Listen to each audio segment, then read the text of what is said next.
Hello friends, welcome back to my channel. My name is Wolo and I live in Winnipeg, Manitoba, Canada. I talk about life in Canada and immigrating to Canada.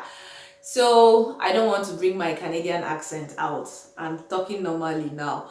Anyway, thank you to all of my subscribers, and one more request for you to click on the thumbs up, the like button, the subscribe button. Click on all the buttons that you're supposed to click, and once you click, you will get notifications whenever I upload a video.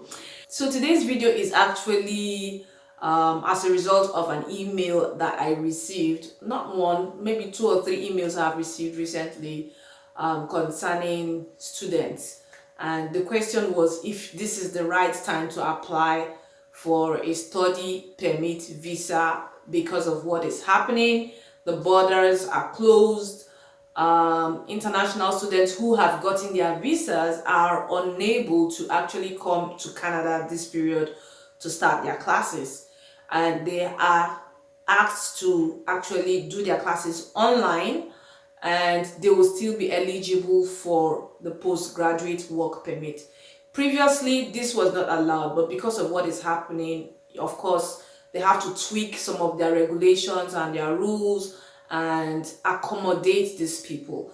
One thing that has been happening to most of the higher institutions in Canada, the colleges and the universities in Canada, is that they have been laying off workers, and that is because of funding, and they get funding from the provincial government. So once the provincial government does not have money to fund these institutions, they will have to cut funding. And part of the funding also comes from international students. And I was reading the newspaper, I think the National Post. I'll post a clip of what was stated there, that international students bring in about $21.6 billion to the Canadian economy. So you now see the importance of international students to Canada. Without this funding from these international students, they have to cut some classes off, they have to cut a lot of things, and that's what's been happening. And most of them have shifted their classes online and are doing online programs. Some of the classes that they cannot handle online, they have to postpone it.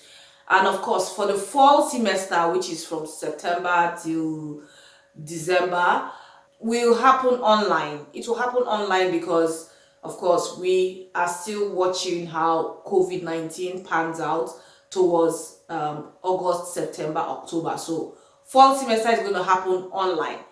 What it means is they actually still need international students and the funding that comes from international students. So as a result of that, the government has tweaked some of its regulations concerning study permits, and it's now encouraging people to still apply for study permits. And if your course can be done online, at least 50% of your course can be done online, you can do it from your home country. You will still be in your home country, but you will still pay the tuition fees and start the classes online in your home country. And once COVID-19 is over, then you can come to Canada, complete your courses, and also still be eligible for postgraduate work permits. So this is a new development which I think international students can take advantage of, especially those who really desire to study in Canada. But I know some people will say, no, how do we know if we are going to get postgraduate work permit? How do we know if we are going to get study permit visas? First of all, you have to apply to the school and then find out from the school if the course you intend to study actually has online classes. And it's even going to be beneficial to you because you will still be in your home country at the comfort of your home. You're not coming to Canada to pay for accommodation. You're not coming to pay for your feeding. No, those costs can be absorbed while you are still in your home country. Although it's going to be stressful, but you can still study online, especially if you can do your classes online. So if you can do your classes online, there is no harm applying for a study permit.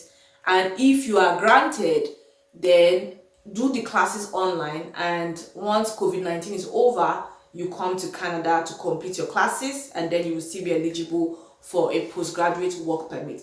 I know that the UK and France and the US, they do courses like that, because my brother-in-law finished his masters in the UK, and he was practically back home in Nigeria doing the online class. So it was very convenient for him. He was still working and doing his masters at the same time. Only what he did was to go attend his graduation ceremony and got his certificate, and that was it. Meanwhile, he has his masters. So I don't know why people cannot take advantage of this opportunity. This is very rare opportunity which Canada has never done before, and I don't think any other country does the same, where a student will have do an online class and still be eligible for a postgraduate work permit. And these universities are also clamoring for this change because they need the funding from international students. So if you plan to come to study in Canada, I have done a video on designated learning institutes. I'll be leaving the link on the description box of the video. I've also done a video on study permits, reasons for study permit refusal. I've done a video on tuition and cost of living expense. I'll put all the links on the description box of this video. It is best for you to search for schools that you know you can get your admission from. If you get your admission, apply for the study permit online. If your courses can be done online, at least 50% of your courses can be done online. Like I said, you have to confirm from the school first before you apply for your visa. Confirm from the school first before you even apply for the admission. If your courses can be done online, 50% of it can be done online, and you know that it is a designated learning institute, then go ahead and apply for your study permit. But ensure that you meet the other requirements, because the visa officers will be looking at the other requirements that will make you eligible for a study permit. It's one thing for this school to give you admission. Admission is the easiest thing to get in Canada. It's one thing for the school to give you the admission, but it's another thing for the visa officers to give you a study permit. So this is the information I want to share. It's a very rare opportunity, and I encourage anybody who plans to come to study in Canada, and if you know you have the funds to study, go ahead and apply for a study permit and stay in the comfort of your home and do your classes. And once COVID-19 is over, you are still eligible to get a postgraduate work permit.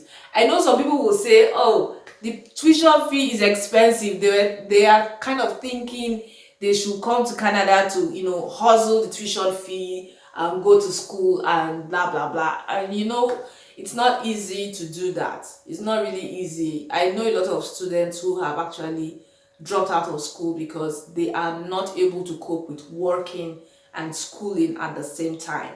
So if you know you do not have the financial capacity at all to pay for your tuition, then there is no point even making the attempt of applying for a study permit and getting admission and all that.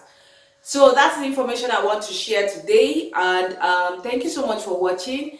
And please stay away from fraudsters. Stay away from people that are going to tell you stories about studying in Canada and all that. Just stay away from these guys. I mean, they mess people's application up a lot of the time.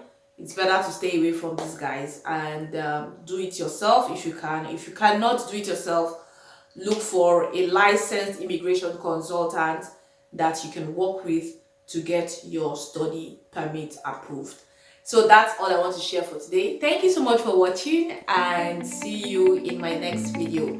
Bye bye.